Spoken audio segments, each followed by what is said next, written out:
24 ঘন্টার ভিতরে যতগুলো দোয়া কবুলের সময় আছে, যতগুলো সোনালী সময় আছে, যতগুলো মূল্যবান সময় আছে, এর মধ্যে সবচেয়ে গুরুত্বপূর্ণ হলো এই 5 নম্বরটা। সেটা হলো ভোর রাত, তাহাজ্জুদের সময়, রাতের শেষ ভাগ, শেষ তৃতীয়াংশ বলতে পারেন, 3 ভাগ করলে শেষ ভাগ, বা ঘুম থেকে ওঠার পর একেবারে ফজরের আজান আগ পর্যন্ত রাতের শেষের দিকের এই সময়টা, এটা হলো সবচেয়ে মূল্যবান সোনালী সময় ইমানদারের জন্য।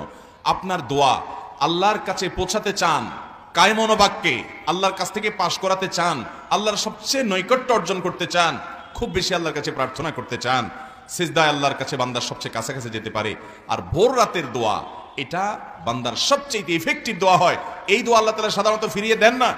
এবং নবী করিম সাল্লাল্লাহু আলাইহি সাল্লামের সেই বিখ্যাত হাদিস আপনারা সবাই কম বেশি শুনেছেন, রাতের শেষ প্রহরে আল্লাহ রাব্বুল আলামিন দুনিয়ার আসমানে এসে বান্দাকে ডেকে ডেকে বলেন, কোন বর্ণনা আসছে যে আহ্বায়ক কোন এক ঘোষক ঘোষণা দেয়, কোন বর্ণনা আসছে আল্লাহ তাআলা স্বয়ং ডাকেন এবং বান্দাকে বলা হয়, আলামিন মুস্তাগফিরিন ফাগফির লাহ, তোমাদের মধ্যে কেউ কি আছো যে গুনাহ করেছো, অপরাধ করেছো, আল্লাহর কাছে মাফ চাইবা, তো আমি তাকে মাফ করব।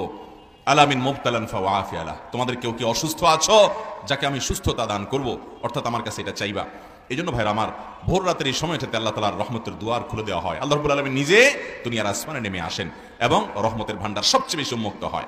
ডক্টর খন্দকার আব্দুল্লাহ জাহাঙ্গীর রহমাল্লাহর একটি ঘটনা, তিনি কোন একটা পাবলিক প্রোগ্রামে বলেছিলেন যে কোন এক আল্লাহর বান্দা তার জীবনে এমন একটা জটিল সমস্যায় পড়েছেন, পাওনা দেনা সংক্রান্ত একটা বিষয়ে, যে কোনোভাবে সেটা থেকে তিনি সমস্যা থেকে সমাধান করার পথ তিনি খুঁজে পাচ্ছিলেন না, উদ্ধারের কোনো পথ খুঁজে পাচ্ছিলেন না, এবং তিনি সকল আশার বাতিগুলো সব দেখলেন নিভে গেল এক এক করে, কোনো পথ আর তার সামনে খোলা নাই। তখন তিনি স্যার রাহিমাহুল্লাহর কাছে এসে বলেছেন যে আমাকে কোনো একটা আমল, কিছু একটা শিখাইয়া দেন। হয়তো অন্য অনেকের মতো ভদ্রলোকও ধারণা করছে যে উনি হয়তো কোনো তাবিজ বা কোনো কিছু দিবেন।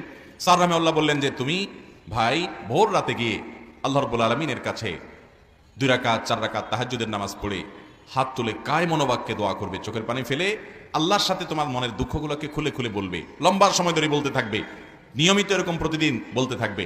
এই টাইমটাতে করতে থাকো, দেখা যাবে আল্লাহ রাব্বুল আলামিন তোমার দোয়া কবুল করেছে। লোকটা স্যার রাহিমাহুল্লাহ বলেছেন কয়েকদিন পর আমার কাছে এসে বলল যে অলৌকিকভাবে, অবিশ্বাস্যভাবে আল্লাহ তাআলা আমার সেই সমস্যাকে এমনভাবে সমাধান করে দিয়েছেন আমি কল্পনাও করি নাই, এবং আমল ওই একটাই ছিল যেটা আপনি বলেছেন, ভোর রাতের দোয়া। এই জন্য ভাইরা, আল্লাহর কাছ থেকে কোনো কিছুকে মঞ্জুর করার জন্য ভোর রাতের দোয়ার কোনো বিকল্প। এই জন্য শয়তান দেখবেন সন্ধ্যা রাত্রে আপনাকে ঘুমাইতে দিবে না, এসার পরে বলবে যে একটু মোবাইল টিপ, একটু ফেসবুক দেখ, একটু ইউটিউবে যে ওয়াজ শুন, এ সমস্ত বলে আপনাকে কালক্ষেপণ করবে, সময় নষ্ট করবে, 12টা 1টা 1:30 2টা বাজায় দিবে। এরপরে যখন দোয়া কবুলের সময়, যখন আল্লাহর নৈকট্য লাভের সময়, যখন নামাজের সময়, তাহাজ্জুদের সময়, ওই সময় শয়তান আপনাকে খুব আরামের ঘুমে আপনাকে ঘুম পাড়িয়ে দিবে, ঠিক না ঠিক? এই জন্য ভাইরা আমার, এই সময়টা, ভোর রাতের সময়টাকে সারা জীবন পারেন না কর্মব্যস্ত নানা কাজের কারণে, অন্তত মাঝে মধ্যে হলেও, বন্ধের দিনগুলোতে হলেও, রমজান মাসে সাহরি খেতে যখন উঠেন তখনও তো ভোর রাতের সময়, এই সময়টাতে দোয়া, জিকির, আল্লাহর একান্ত নৈকট্য লাভের চেষ্টা, কায়মনোবাক্যে নিবেদনের চেষ্টা আমরা করবো তো ইনশাআল্লাহ। আল্লাহ তাআলা আমাদের সবাইকে তৌফিক দান করুন।